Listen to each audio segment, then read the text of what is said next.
میرے محترم بھائیوں، کیا تم نے کبھی سوچا ہے کہ رمضان جیسے مقدس مہینے میں تمہارے ایک معمولی سے عمل کی وجہ سے، ایک چھوٹے سے گناہ کی وجہ سے اگر تمہارا روزہ قبول نہ ہو، کیا تم نے کبھی یہ تصور کیا ہے کہ تم سحری سے لے کر افطار تک بھوکے رہو، پیاسے رہو، ہر عبادت کرو، 5 وقت کی نماز باجماعت ادا کرو، ہر نیکی کرو، مگر صرف چند گناہوں کی وجہ سے، ایک چھوٹی سی غلطی کی وجہ سے تمہارے پورے دن کا روزہ ضائع ہو جائے؟ تمہیں کیسے لگے گا؟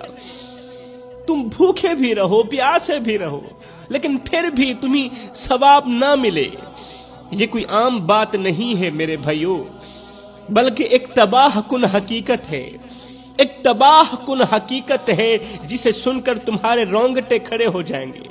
میرے محترم بھائیوں، ذرا تصور کرو، سوچو کہ قیامت کے دن جب تمہارے اعمال نامے تولے جائیں گے ترازو میں، جب تمہارے اعمال نامے تولے جائیں گے اور تمہیں امید ہوگی کہ تمہارا روزہ تمہیں ضرور جنت کی طرف لے جائے گا، تمہیں بہت بڑی امید ہوگی، مگر اچانک ایک اعلان ہوگا کہ تمہارا روزہ سرے سے قبول ہی نہیں ہوا، کیونکہ تم نے اپنی خواہشات کے پیچھے، اپنی نفسانی خواہشات کے پیچھے چلتے ہوئے ایک ایسا کام کیا، ایک ایسا عمل کیا، ایک ایسا گناہ کیا جو روزے کی روح کو تباہ کر گیا۔ ایک ایسا گناہ کیا تھا روزے کے دوران جس گناہ نے تمہارا روزہ ضائع کر دیا، تمہاری بھوک پیاس ضائع کر دی۔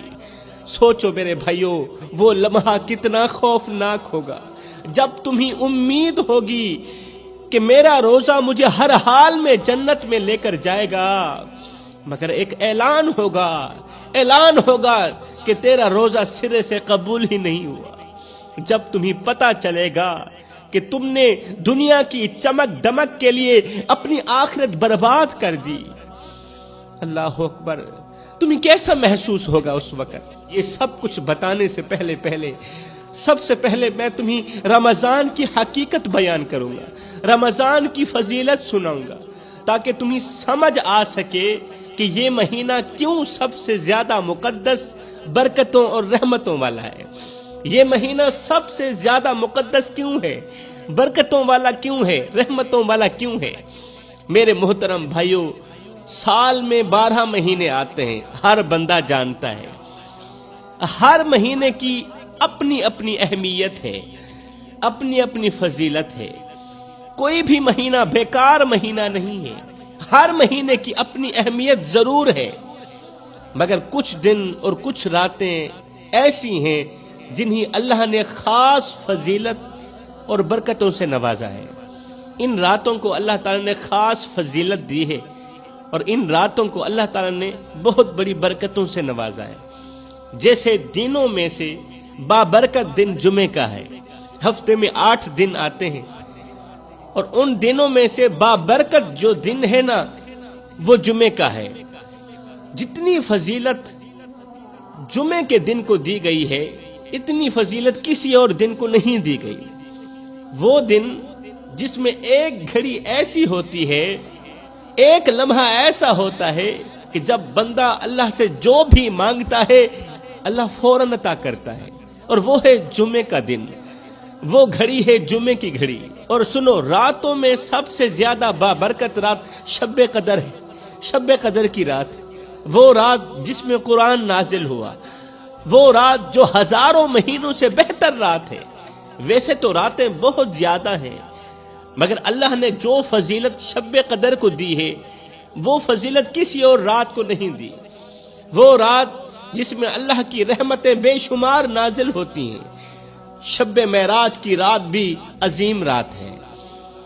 یہ وہ رات ہے جب ہمارے نبی کو معراج نصیب ہوئی، سبحان اللہ، اور اللہ سے براہ راست ملاقات کی۔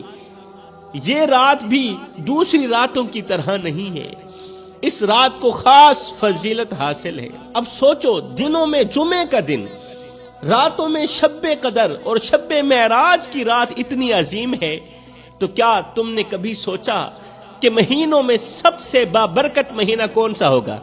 جب راتوں میں شب معراج عظیم رات ہے، جب راتوں میں شب قدر عظیم رات ہے، شب برات عظیم رات ہے، مجھے بتاؤ مہینوں میں سب سے بابرکت مہینہ کون سا ہوگا؟ اب آپ لوگوں نے پکا یقین کر لیا ہوگا وہ مہینہ رمضان کا مہینہ ہے۔ سبحان اللہ، یہ مہینہ عام مہینوں کی طرح نہیں ہے، یہ اللہ کی خاص رحمتوں، مغفرتوں اور جہنم سے آزادی کا مہینہ ہے۔ یہ وہ مہینہ ہے جس میں اللہ ہر لمحے اپنے بندوں کو معاف کرتا رہتا ہے، بندوں کے گناہوں کو دھوتا رہتا ہے، انہیں بخشش کے پروانے عطا کرتا ہے اس مہینے کے اندر۔ یہ وہ مہینہ ہے جس میں ہر نیکی کا ثواب 70 گنا زیادہ بڑھا دیا جاتا ہے۔ میرے محترم بھائیوں، یہ وہ مہینہ ہے جس میں ایک فرض کا اجر 70 فرضوں کے برابر ہو جاتا ہے اور ایک نفل کا ثواب فرض کے برابر ہو جاتا ہے۔ کہاں نفل، کہاں فرض، لیکن اس بابرکت مہینے میں ایک نفل کا ثواب بھی فرضوں کے برابر ہو جاتا ہے۔ لیکن سوچو، اگر یہ مہینہ اتنی برکتوں والا ہے، اتنی عظمتوں والا ہے، اتنی فضیلتوں والا ہے، تو پھر بھی کچھ لوگ اس مہینے کی برکتوں سے کیوں محروم رہ جاتے ہیں؟ کیوں محروم رہ جاتے ہیں؟ یہ وہی لوگ ہوتے ہیں جو اپنی خواہشات کو اللہ کی رضا پر ترجیح دیتے ہیں، یہ وہی لوگ ہوتے ہیں۔ تصور کرو، سوچو میرے بھائیو، اگر تمہارے سامنے خزانے کا دروازہ کھول دیا جائے، خزانے کا بہت بڑا دروازہ کھول دیا جائے، مگر تم چند چمکتی چیزوں میں الجھ کر اصل خزانہ کھو دو، تو کیا تمہیں عقل مند کہا جائے گا؟ ہرگز نہیں۔ رمضان میں نیکیاں برستی ہیں، آہا، مگر کچھ لوگ دنیاوی زینت میں الجھ کر اپنی آخرت برباد کر بیٹھتے ہیں۔ نیکوں کاروں کے لیے رمضان میں رحمت برستی ہے۔ سوچو، اگر قیامت کے دن پتہ چلا کہ صرف ایک لمحے کی لذت کے پیچھے، ایک گناہ کے پیچھے تم نے اپنے روزے ضائع کر دیے، تو کیا تم وہ صدمہ سہ سکو گے؟ اس دن کا یہ صدمہ سہ سکو گے کہ تمہاری عبادت قبول نہیں ہوئی اور تمہاری عبادت کو تمہارے منہ پہ مار کے رکھ دیا جائے گا، اور ساتھ میں اللہ فرمائے گا مجھے ایسے روزے کی ضرورت ہی نہیں ہے، مجھے ایسی عبادت کی ضرورت نہیں ہے جس میں دکھلاوا ہو۔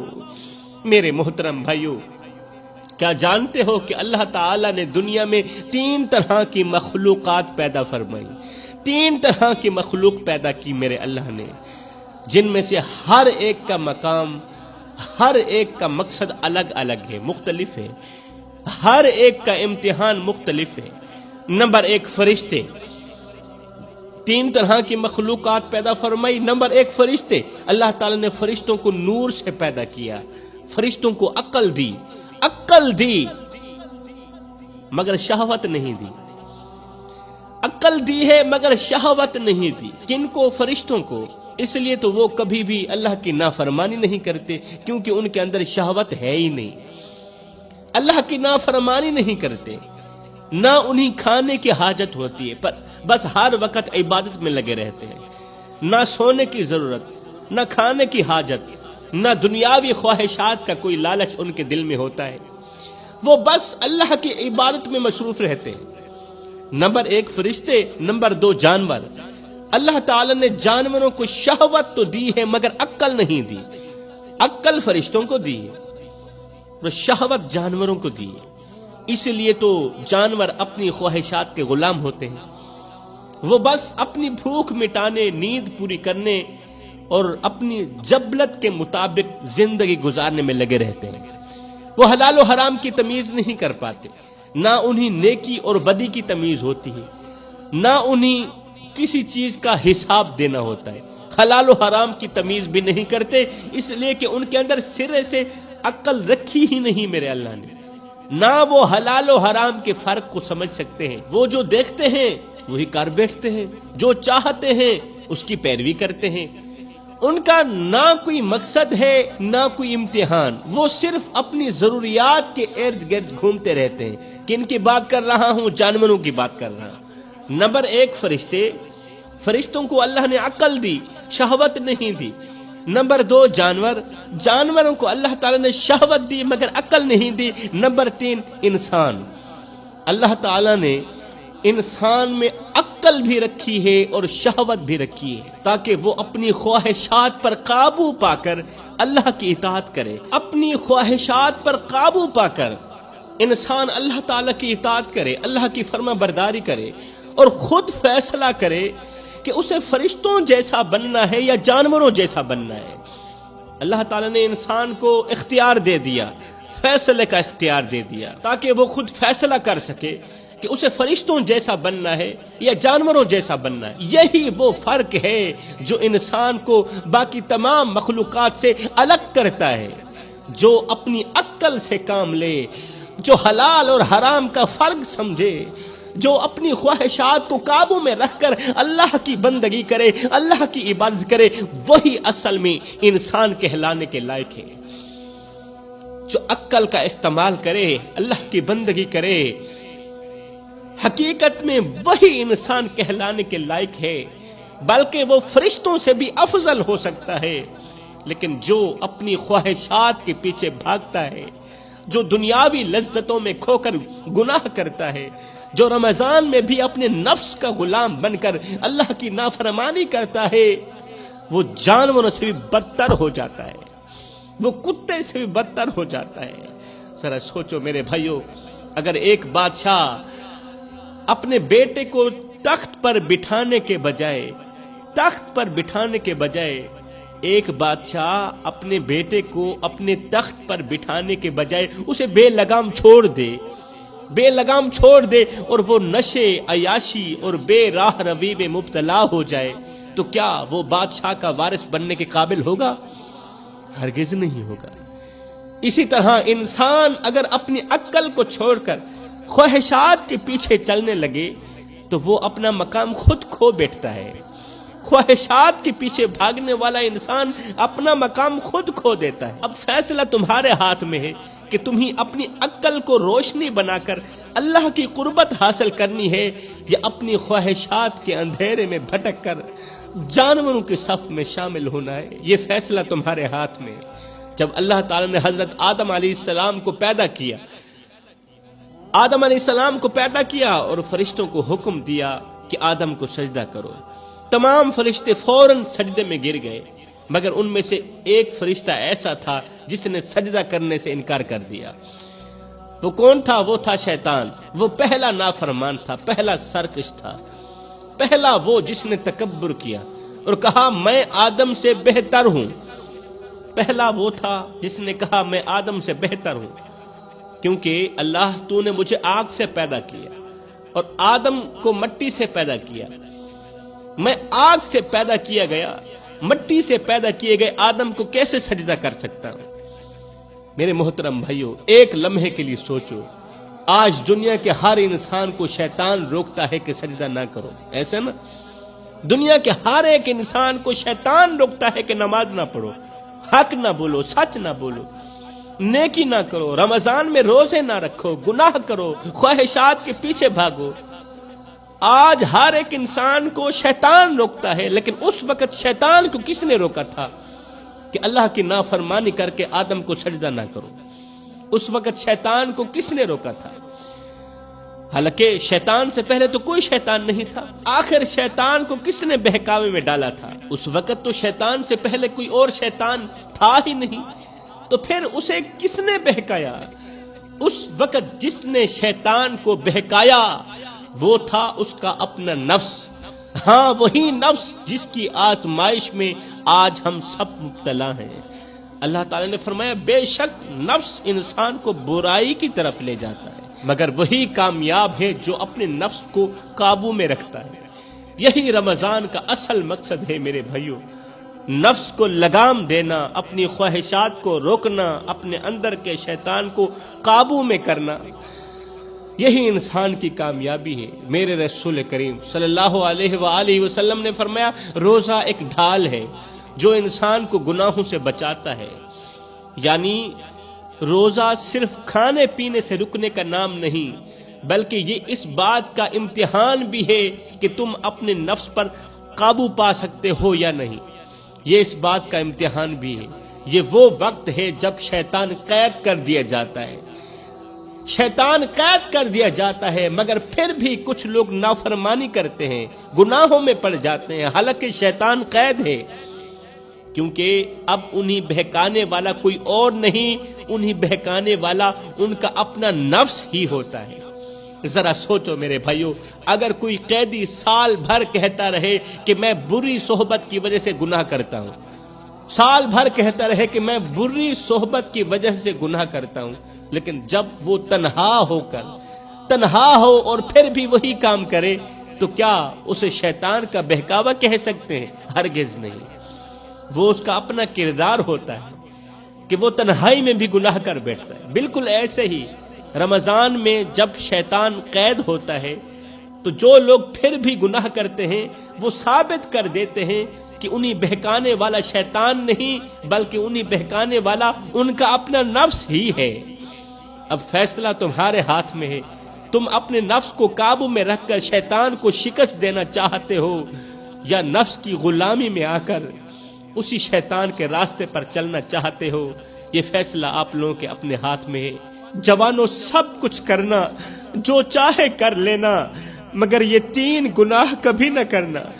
یہ 3 گناہ تمہاری ہستی بستی زندگی کو جہنم بنا دیں گے، تمہاری راتوں کی نیند چھین لیں گے، تمہاری روح کو بے چین کر دیں گے۔ یہ 3 گناہ تمہارے دل کو ایسا خالی کر دیں گے، ایسا خالی کر دیں گے کہ دنیا کی کوئی خوشی اسے بھر نہیں پائے گی۔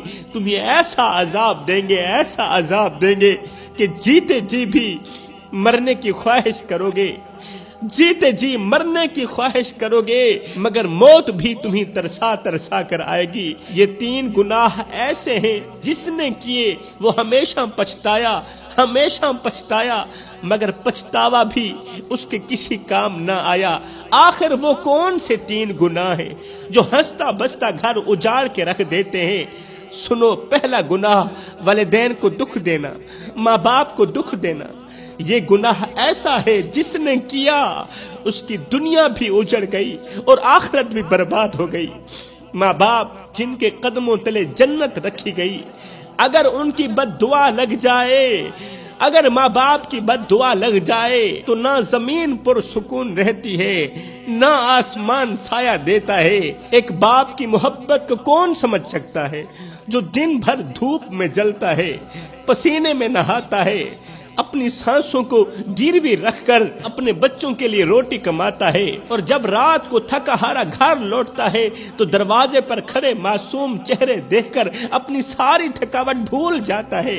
وہ اپنی خواہشیں دفن کر دیتا ہے، اپنی ضرورتیں قربان کر دیتا ہے، مگر جب وہی اولاد جوان ہو کر اسے بوجھ سمجھنے لگتی ہے تو کیا گزرتی ہوگی اس باپ کے دل پر؟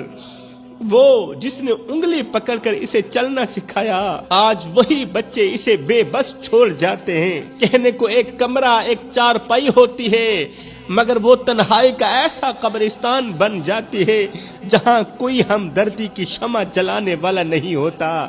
بوڑھے باپ کی آنکھیں دروازے پر لگی رہتی ہیں، دروازے پر لگی رہتی ہیں بوڑھے باپ کی آنکھیں کہ شاید کوئی لوٹ آئے، شاید میرا بیٹا آ جائے، شاید کوئی حال پوچھنے والا آ جائے، مگر دروازہ ہمیشہ کے لیے بند ہی رہتا ہے، اور باپ کی آنکھیں خشک ہوتے ہوتے کسی بے جان پتھر کی طرح ویران ہو جاتی ہیں۔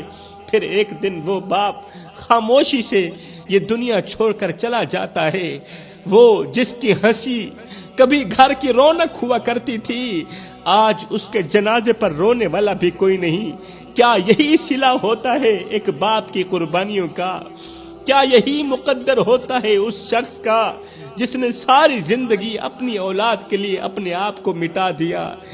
جوانوں، سب کچھ کرنا، ماں باپ کو دکھ مت دینا، اپنے والدین کے آگے اونچی آواز میں بات مت کیا کرو۔ جس دن یہ خاموش ہو گئے اس دن تم ان کی آواز سننے کو ترسو گے۔ فرمایا دوسرا گناہ زنا کرنا۔ یہ وہ گناہ ہے جو انسان کی دنیا و آخرت دونوں کو جلا کر راکھ کر دیتا ہے۔ جس نے ایک بار اس گناہ کی راہ پکڑ لی، جس نے ایک گناہ زنا کی راہ پکڑ لی، وہ چاہ کر بھی اس دلدل سے نہیں نکل سکا۔ یہ ایسا گناہ ہے جو انسان کو پہلے لذت کا دھوکہ دیتا ہے، مگر پھر بے سکونی، ذلت اور تباہی کی آگ میں جھونک دیتا ہے۔ کیا تم نے نہیں دیکھا وہ لوگ جو زنا کے بعد خوشی تلاش کرتے ہیں، زنا کے بعد خوشی تلاش کرتے ہیں، مگر ہر بار مزید بے چین ہو جاتے ہیں۔ ان کے چہروں پر ہنسی ہوتی ہے، مگر اندر سے وہ ٹوٹ چکے ہوتے ہیں۔ رات کی تاریکی میں کیے گئے گناہ جب دن کے اجالے میں ان کی قسمت جلا دیتے ہیں نا، تب سمجھ آتی ہے کہ انہوں نے اپنی روح کو ہمیشہ کے لیے بیچ ہی دیا۔ فرمایا سب کچھ کرنا، زنا نہ کرنا۔ تیسرا گناہ کسی مظلوم پر ظلم نہ کرنا۔ ظلم وہ آگ ہے جو پہلے دوسروں کی زندگیوں کو برباد کرتی ہے، پھر پلٹ کر ظالم کو ہی جلا کر راکھ کر دیتی ہے۔ یہ وہ زہر ہے جو خود پینے والے کو ہی اندر سے کھوکھلا کر دیتا ہے۔ جس نے ظلم کیا، چاہے زبان سے، چاہے ہاتھ سے، چاہے طاقت کے نشے میں، وہ کبھی چین کی نیند نہ سو سکا۔ تم نے نہیں دیکھا وہ لوگ جو دوسروں پر ظلم کر کے ہنستے ہیں، لیکن رات کے اندھیرے میں ان کا دل خوف سے لرز رہا ہوتا ہے، جو دوسروں کی عزت روند کر خود کو بادشاہ سمجھتے ہیں نا، مگر جب وقت کا پہیہ پلٹتا ہے تو وہی لوگ ذلت کی کیچڑ میں پڑے نظر آتے ہیں۔ اس لیے فرمایا سب کچھ کرنا، یہ تین گناہ کبھی نہ کرنا۔ اگر کرو گے تو یاد رکھنا تم تباہ و برباد ہو جاؤ گے، تم مٹ جاؤ گے۔ کبھی سوچا ہے کہ جب قیامت کے دن روزے دار جنت کے باب الریان دروازے سے گزر رہے ہوں گے تو اس وقت وہ شخص کیا کرے گا؟ وہ شخص کیا کرے گا جس نے جان بوجھ کر روزے چھوڑ دیے ہوں گے؟ ایک طرف روزے دار جنت کی طرف جا رہے ہوں گے، دوسری طرف وہ شخص کیا کرے گا جس نے جان بوجھ کر روزے چھوڑ دیے ہوں گے؟ وہ آنکھوں میں آنسو لیے حسرت سے انہی جنت میں جاتا ہوا دیکھے گا، مگر دروازہ اس کے لیے ہمیشہ کے لیے بند ہو چکا ہوگا۔ جنت کا دروازہ اس کے لیے ہمیشہ کے لیے بند ہو چکا ہوگا۔ رمضان ہر کسی کے نصیب میں نہیں آتا، رمضان مقدروں والوں کو نصیب ہوتا ہے، رمضان خوش قسمت لوگوں کو نصیب ہوتا ہے۔ دن میں 5 ٹائم نماز پڑھنے کی اپنی عادت بنا لے، صرف یہ سوچ کر کے کہ ہو سکتا ہے یہ اذان تیری زندگی کی آخری اذان ہو سکتا ہے یہ نماز تیری زندگی کی آخری نماز ہو سکتا ہے یہ روزہ، یہ رمضان تیری زندگی کا آخری رمضان ہو۔ اے بندے، اللہ جب ناراض ہوتا ہے روٹی بند نہیں کرتا، اللہ جب ناراض ہوتا ہے رزق بند نہیں کرتا، اللہ جب ناراض ہوتا ہے سورج کو حکم نہیں دیتا کہ فلاں شخص میرا نافرمان ہے، تیری کرنیں اس کے آنگن میں نہیں جانی چاہیے۔ نہ بندے نہ، اللہ جب ناراض ہوتا ہے تو سجدوں کی توفیق چھین لیتا ہے، اللہ جب ناراض ہوتا ہے تو یہ من اجڑ جاتا ہے۔ سید کو اتنا تو بتا دو، جس بندے کا من بھی اجڑ جائے اس کے پلے رہتا ہی کیا ہے؟